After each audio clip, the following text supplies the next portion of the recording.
4 года под Богом война идет. Мы говорим о стратегическом партнерстве, там, что 4 года Российская Федерация ведет боевые действия. Мы хоть раз задумались, чем мы занимаемся. Песни поем, танцуем, юбилеи проводим, ленточки режем. Давно же надо было, если мы адекватная страна, если мы что это не видели, а что завтра ударят по Гудауте и по Чимчире, кто-то в этом сомневается. Там военные базы, стратегические базы Российской Федерации. А мы все время сидим, там кто-то пойдет, кто-то не пойдет.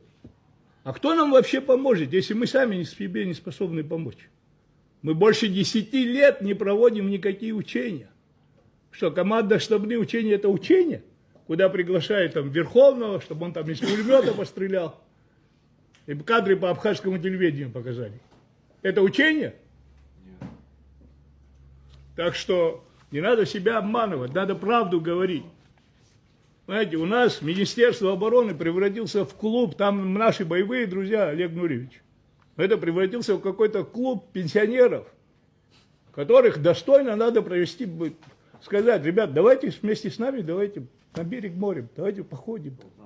Там молодые люди уже должны работать, которые 24 часа не спят и будут заниматься армией профессионально. А у нас там, слава богу, есть люди, которые закончили Академию Генерального штаба на золотую медаль. Хватит, слушайте, себя обманывать, у нас на носу война. Так, и дальше а потом, что за бюджет, уважаю, да, Тимур, родной ты мой человек, ты должен орать полный голос всем этим депутатам и везде там, и секретарь Совета Безопасности вместе с тобой. Потому что нам надо бюджет пересматривать, ребята. То, что у нас есть, мы должны понять, вот это на поддержание штанов, а все остальное на оборону. Других вариантов нету, ребята. Никто за нас воевать за Абхазию не будет. Война показала если мы хотим, вот, современные дроны, не дроны. Нет, ребята, все равно выигрывает человек на земле. Дроны полетают, кого-то убьют. Но если пехотинец не дойдет до нужного места, никакой победы не будет. Так что мы должны признать, что мы болтологией занимаемся больше после... Я извиняюсь, после смерти Владислава Ларзенба мы армией не занимались. Мы имитировали существование нашей абхазской армии. Надо признать. А если мы это признаем без обиды, мы все же, там разные политические силы были у власти, все одинаково. Никто армией не занимался. Армия была такая вот, красивое приложение к любому политическому деятелю. Президенту там или нет. Приедет, там ордена раздаст, звание генерала, там генералы, черт знает какие. Так что давайте мы прекратим эту армию делать приложением, политическим приложением. Это одно, население наше. Здесь правильно говорит Эдгур Амирович. Я вот, вроде бы, да, всю войну прошел, послевоенный период, Олег Нуриевич, сколько нам приходилось вместе работать, со всеми другими ребятами. Я вот 65 лет мне. Я не знаю завтра, куда мне прийти. В конце дома сидеть? Я точно не буду дома сидеть. Но мне ничего не предписано. Я хоть взвод могу куда-то повести в бой. И так же все. А потом, это черт с ним со мной. Рауль Валерьевич, я к вам хочу обратиться. Лично вы должны, это обязательно надо сделать. У нас во время войны, у нас можно было и оружие найти, все найти. У нас самая большая проблема это офицерские кадры. Слава тебе, Господи, у нас сотни ребят закончили высшие военные заведения в Российской Федерации. Это наша золотая молодежь. Есть люди, которые не работают, не служат в армии. Они где-то, кто-то бизнесом занимается, но это та молодежь, которая, не дай бог, завтра роты, взвода, батальоны поведут в бой. Они не будут же бизнесом заниматься, если завтра война начнется. Это раз. Потом некоторые говорят, у нас, мол, типа того, что заканчивают, а ребят там негде устроить, видите ли, вакансий нет в Министерстве обороны. Да глупости какие. Сократите в таможенном комитете, в налоговой, черт знает еще где. Дайте эти, просто для них открывайте эти места, чтобы они оставались в армии. Это же, знаешь, таких людей мы не найдем. Танк мы найдем, БМП найдем, самолет найдем. А вот офицера найти, такого подготовленного, обученного, ребят, я знаю, я будучи командующим артиллерией, как я мучился. Потому что у нас не хватало офицеров. А у нас они есть, и как грамотно их собрать. Они, Рауль Валерьевич, они должны все быть, как говорится, на учете и строго отслеживать их. Это раз. Дальше. Вот что я хочу сказать.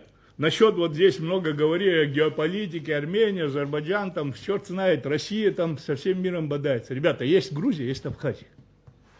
Нас абсолютно не должно ничего волновать дальше. Вот как мы с Грузией выставим, что у нас с ними получится, мир или война.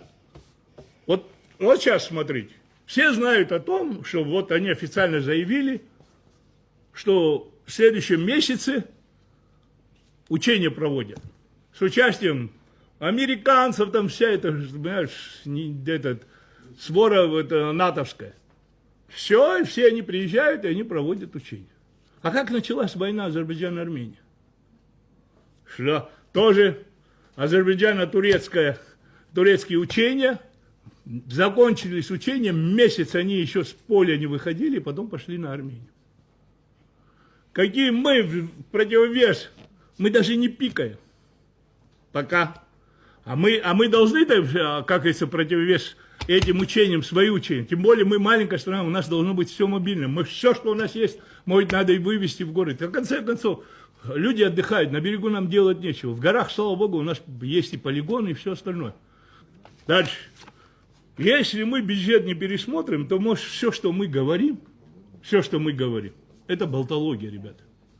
Мы должны, 4 года должны были уже на военные рельсы встать. За эти 4 года мы вообще полшага не сделали.